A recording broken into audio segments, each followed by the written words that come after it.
लगाम मेरे हाथ में होनी चाहिए, इन आंखों की, इन हाथों की, इन पैरों की, इस मन की, इस विचार की। मैं गुलाम नहीं हूं, मैं राजा हूं, मैं आत्मा हूं, मैं ईश्वर का अंश हूं, मैं ईश्वर का पुत्र हूं। ये बताता है गुरु। हमें नहीं पता होता तो गुरु बताता है, शास्त्र बताते हैं, तब हमें पता चलता है, तब हमारी आत्मा जागृत होती है और तब हम सोच पाते हैं कि हम इन पर वश कर पाएंगे। नहीं, व्यक्ति जानता ही नहीं तो वश क्या करेगा? फिर वो कहता है मेरा मन नहीं कर रहा, मेरा मूड नहीं कर रहा, और मैं नहीं निकल पा रहा हूं, मैं असमर्थ हूं।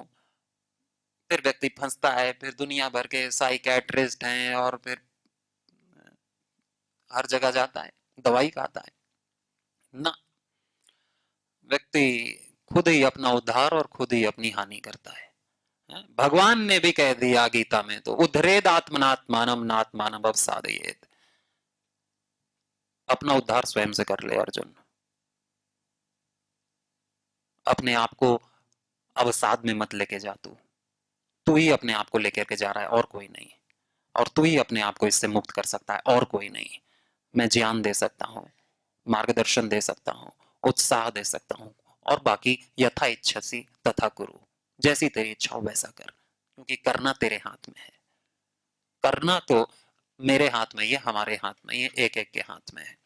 इसलिए योग यही है कि योग यानी मिलन।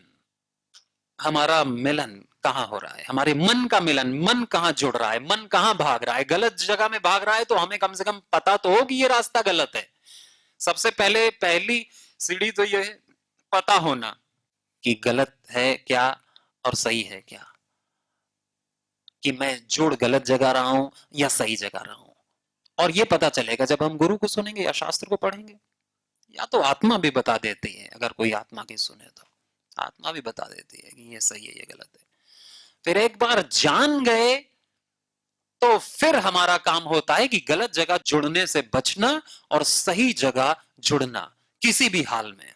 अभी महाराज श्री ने कहा ही और हमेशा कहते ही हैं कि do the dos and deny the don'ts. यानी जो करना है वो किसी भी हाल में करना है, और जिससे बचना है उससे किसी भी हाल में बचना है, चाहे जान चली जाए। इसी उत्साह से व्यक्ति अपना उद्धार कर सकता है, इससे कम कुछ नहीं। इसी उत्साह से, एकदम चरम का उत्साह आप में हो। और एक एक व्यक्ति को भगवान ने सारी क्षमता शक्ति देकर के भेजा है। किसी को बड़ा छोटा तो बनाया ही नहीं है। व्यक्ति अपने कर्मों से ही बड़ा और अपने कर्मों से ही छोटा होता है, अपने चरित्र से ही बड़ा और अपने चरित्र से ही अपने आप छोटा हो जाता है। बाकी सब में कोई ना बड़ा कोई ना छोटा। ये मानना ही गलत है। जो क्षमताएं महर्षि वेदव्यास में थी वो एक एक में है, एक एक में। ये नहीं कि वेदव्यास जी को बड़ा बना करके भेजा और हमको छोटा बना करके भेजा ना।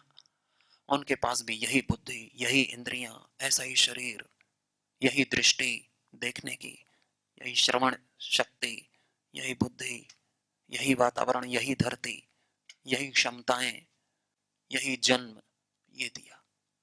उन्होंने इसका सदुपयोग किया, और जिसने भी इसका सदुपयोग किया वो ऊपर उठा, और जिसने भी इग्नोर किया, ईगो दिखाया, इग्नोरेंस दिखाया, अपमान किया, इस प्रकृति के विरुद्ध चला, अहंकार में चला और अपनी बुराइयों को बढ़ाता रहा, तो नीचे गिरा। सामान्य व्यक्ति ही महान बनता है, महान कोई पैदा नहीं होता है। विवेकानंद पैदा नहीं हुए थे, नरेंद्र पैदा हुआ था, बना वो नरेंद्र। सामान्य बालक पैदा होता है, वो महर्षि दयानंद बनता है। कोई महर्षि दयानंद थोड़ी पैदा हुआ था। ऐसे ही शिवाजी पैदा नहीं हुआ था, वो बने थे। वीर शिवाजी बने थे, वो अपने शौर्य से, अपने पराक्रम से, अपनी शिक्षाओं से, अपने उत्साह से महाराणा प्रताप बने थे। पैदा तो मात्र इतना बड़ा छोटा सा मांस लोथड़ा होता है, बाकी उसमें वही आत्मा है।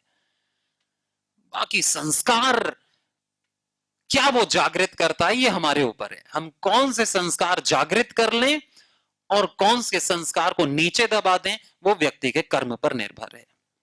अगर व्यक्ति अच्छे कर्म करेगा, सत्कर्म करेगा, तो अच्छे संस्कार ऊपर आएंगे। बुरे कर्म को नहीं सोचेगा, करेगा, तो बुरे संस्कार नीचे चले जाएंगे, दब जाएंगे, नष्ट हो जाएंगे। और अगर व्यक्ति ने बुरे संस्कारों को ही बार बार रिवाइज किया, दोहराया, तो बुरे संस्कार स्वभाव बन जाएंगे और अच्छे संस्कार नीचे चले जाएंगे, एकदम नीचे। उनको उठाएगा कौन? उनको उठाएगा कौन? उन्हें उठाना हमें ही। तो जैसा व्यक्ति कर्म करेगा वैसे संस्कार बनेंगे, फिर वैसा ही स्वभाव बनेगा और वैसा वो उससे ऑटोमेटिकली होगा। फिर संतों से अच्छे काम करते नहीं है, अपने आप ही होते हैं। महाराज जी से योग करते नहीं, अपने आप होता है, अपने आप। स्वभाव है ना, स्वभाव से व्यक्ति नहीं। और सामान्य व्यक्ति से आलस वो करता नहीं, उससे अपने आप हो रहा है, बेचारे से गलत काम नहीं करता, वो अपने आप हो रहा है, अपने आप, वो छूट नहीं रहा है। दुराचारी से दुराचार नहीं छूट रहा है और संत से संतत्व नहीं छूट रहा है। वो छुटाए नहीं छूट सकता अब, क्योंकि वो स्वभाव बन गया और स्वभाव व्यक्ति ने खुद बनाया है। पहले तो नहीं था, बचपन में तो बनाया है धीरे धीरे। अब बनाया है तो मिटाया भी जा सकता है, ये भी है। जो बना है वो मिटेगा भी, लेकिन उसके लिए फिर उतना ही पुरुषार्थ, उतना ही उत्साह चाहिए ना। मरे हुए व्यक्ति थोड़ी काम करते हैं, मरे हुए व्यक्ति होकर के नहीं जीना है। इसलिए जो रास्ता नदी बना देती है फिर उसी पर चलती है। जो पीछे से पानी आ रहा है फिर उसी रास्ते पर चलेगा जो आगे वाले पानी ने बना दिया है। पहले पहले पहले तो बनेगा एक बार, लेकिन बाद वाला पानी उसी रास्ते पर चलेगा। बाद वाले विचार फिर उसी रास्ते पर चलेंगे जो संस्कार बनाया जा चुका है। लेकिन केवल एक ऐसी विद्या है जो हमारे संस्कारों को फिर से जागृत करती है, शुभ संस्कारों को, और अशुभ संस्कारों को फिर से उनका निरोध करती है। इस विद्या का क्या नाम है? योग। अभ्यास वैराग्याभ्याम तन्निरोधः। बुरे संस्कारों का निरोध हो जाता है और अच्छे संस्कार उभर आते हैं दोबारा से, क्योंकि व्यक्ति डेस्टाइन्ड है मुक्त होने के लिए। तो योग के रास्ते पर चलेगा तो फिर तो उसका काम होने लगेगा अपने आप। लेकिन चलना तो व्यक्ति को ही है, धैर्य से। ये नहीं कि वो कुछ परसेंट योग, फिर तो पूरा समर्पित होकर के। सिद्धि उस व्यक्ति को जल्दी मिलती है जो पूर्ण रूप से गुरु में समर्पित होकर के गुरु के बताए गए मार्ग पर ही चले और 100% त्याग ब्रह्मचर्य के साथ चले। अगर परहेज नहीं कर रहा है तो फिर योग नहीं हो रहा है। योग 10% नहीं होता, महाराज जी तो कहते हैं 99% भी नहीं होता, 100%। कोई कोताही नहीं, कोई भी लीकेज ना हो। तो इस तरह पूरे जोश से हमें, और ये जोश आता है जब हम योग करते हैं, जब हम ध्यान करते हैं, जब हम स्वाध्याय करते हैं, जब हम सत्कर्म करते हैं, तब व्यक्ति में निर्भयता आती है।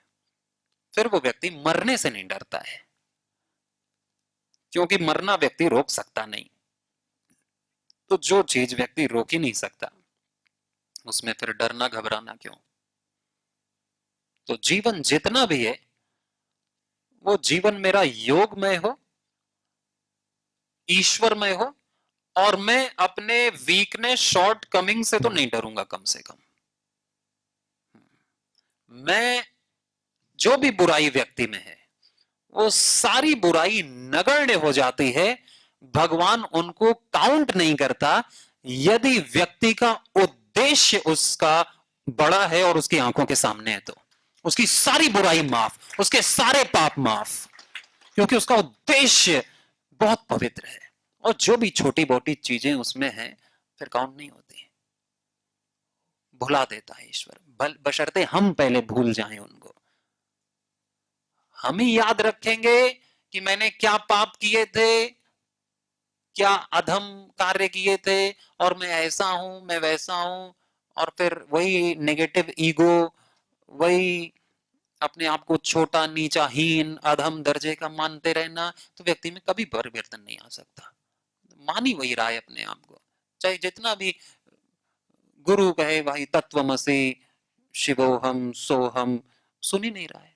वो तो अपने आप को अधोहम मान रहा है कि मैं तो अधम, पापो हम, पापी मान रहा है अपने आप। वो तो जो हो गया सो हो गया। संत भी पहले तो सामान्य व्यक्ति ही था, लेकिन संत बन गया तो सब गायब हो जाता है उसके चित्त से, सारी बुराई गायब। तो योग कहां हम अपनी इंद्रियों का और अपने मन का योग कर रहे हैं वो हमें पता रहना चाहिए आत्मा से।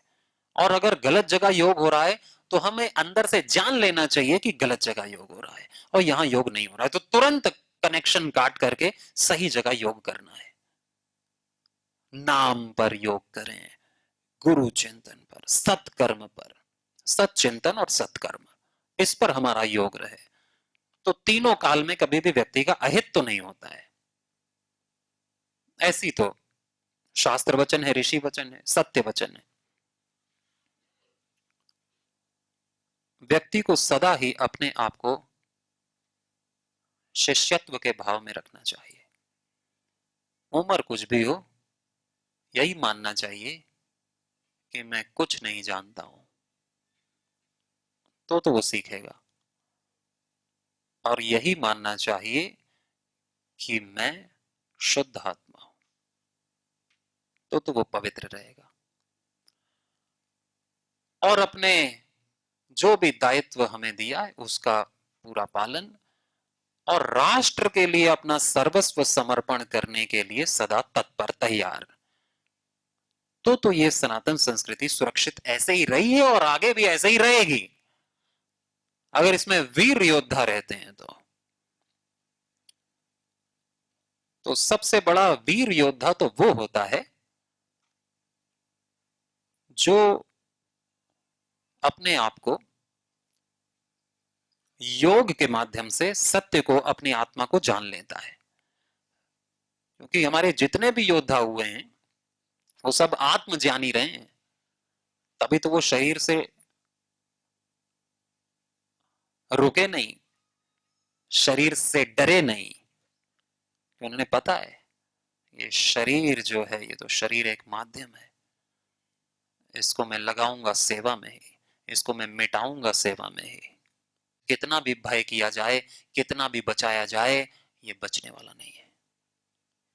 लेकिन ये नशे में तो नहीं मरेगा, ये भोगों में तो मैं इसे नहीं मारूंगा, मैं इसको व्यर्थ की इच्छाओं को पूरा करते करते तो इसको नहीं मारूंगा, मैं इसको बूढ़ा कर करके तो नहीं मारूंगा, मैं उसको आलस्य, प्रमादी और सोते सोते और अस्पताल के आईसीयू में भर्ती होते होते तो नहीं मारूंगा। मैं तो जब मर जाऊंगा जब मैं पूरे अपने शौर्य में रहूंगा कि मेरी ये सार्थक हो जाएगी, मृत्यु सार्थक हो जाएगी। 100% सार्थक ही करना है भाई, जीवन भी सार्थक करना है और मरण भी सार्थक करना है, जवानी भी सार्थक करनी हो, सदा मन से तो जवानी रहना है। पुरजा पुरजा कट मरे तबहु न छाड़े खेत, तो वो हमारी जो है सदगति होती है। फिर कायर कमजोर तो मरा हुआ ही है, भोग उसको कमजोर कर देते हैं।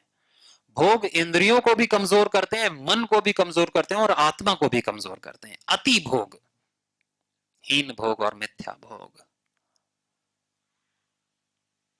समता, समत्वम योग उच्यते, कि इस धरती पर ये जो आत्मा आई है और इसने ये शरीर धारण किया है, तो ये क्यों किया है, इसका क्या उद्देश्य है, ये तो मुझे विचारना चाहिए और ये मुझे जानना चाहिए, चाहे शास्त्र से या गुरु से या ध्यान से या आत्मचिंतन से। ये पैसे इकट्ठा करने तो नहीं आई है, क्योंकि ये तो लॉन्ग लास्टिंग नहीं है, ये तो इटर्नल नहीं है, ये जमीन खरीदने तो नहीं आई, ये गाली खाने तो नहीं आई है, ये खाना खाने तो नहीं आई है। वो तो इस शरीर के काम है और ये शरीर करेगा जो इसकी बेसिक नीड है। लेकिन जिस कार्य के लिए ये आई है वो कार्य ये रोज करेगी, एक भी दिन। क्योंकि ये जीवन गया तो फिर व्यक्ति हाथ ही मलता है मरते समय, उसको सब दिखाई देता है कि जो मुझे करना था वो मैंने किया नहीं, और नहीं करना था वो मैंने किया। बहुत नुकसान होता है। तो हमारा सौभाग्य सौभाग्य है, वातावरण वही है, लेकिन हमें अपने सौभाग्य को जानना होता है, पहचानना होता है कि हाँ मैं सौभाग्यशाली हूं, ये मानना होता है। सुख भी मानना ही है और दुख भी मानना ही है। सुख और दुख और है कुछ नहीं, मानना मानना ही है। जिसने मान लिया कि वो सुखी है वो सुखी है, जिसने मान लिया वो दुखी है दुखी है वो दुखी है, और वही सुखी है। मान लिया तो भले ही आस पड़ोस में कुछ भी हो, कितना भी हो, उस व्यक्ति ने मान लिया अपने आप को मैं दुखी हूं, बस उसे फिर मरने से कोई नहीं रोक सकता। वो मरेगा एक दिन यही सोच सोच करके, सुसाइड करेगा। जिसने मान लिया मैं सुखी हूं, फिर उससे सुखी और कुछ नहीं है। सुख को नापा नहीं जा सकता, कोई 10% सुखी या 90% सुखी। वो सुखी है तो सुखी है, और दुखी है तो दुखी है। और वही दुख लंबा चला तो गया काम से। तो योगी व्यक्ति कभी दुखी नहीं होता, योगी व्यक्ति सदा उत्साह में रहता है, योगी व्यक्ति उससे कुछ गलत हो तो असहनीय हो जाता है। योगी व्यक्ति को निर्दोष जीवन अच्छा लगता है, निष्पाप जीवन अच्छा लगता है, उसे दोष बुरे लगते हैं। योगी व्यक्ति को दोष बुरे लगते हैं, पाप बुरा लगता है, तो वो करेगा क्यों? योगी व्यक्ति सदा उत्साह में रहता है। योगी व्यक्ति गिर करके फिर खड़ा हो जाता है, फिर उठ खड़ा होता है, उसे सदा के लिए कोई नहीं गिरा सकता। योगी व्यक्ति सदा ईश्वर से युक्त रहता है, मन से, अपने गुरु से युक्त रहता है। गुरु और ईश्वर बराबर हैं, सेम, बराबर, लेश मात्र भी फर्क नहीं। और जिसने फर्क किया वो कुछ भी तत्व नहीं पा पाएगा। गुरु की वाणी ईश्वर की वाणी ही है। गुरु साक्षात ईश्वर ही है। ऐसा ही सब ग्रंथों ने, सब संतों ने समान मात्रा में कहा है, बराबर आवाज में। वही बात मेरी, कोई अलग थोड़ी होगी। तो ये योगी की यही लक्षण है।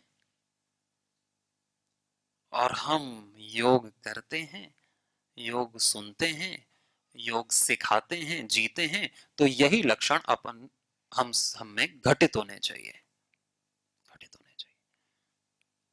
योगी व्यक्ति दूसरे के दुख से दुखी हो सकता है, करुणा में, उसके स्वयं के जीवन में कोई दुख का कारण नहीं होता, क्योंकि वो मान और अपमान में सम है।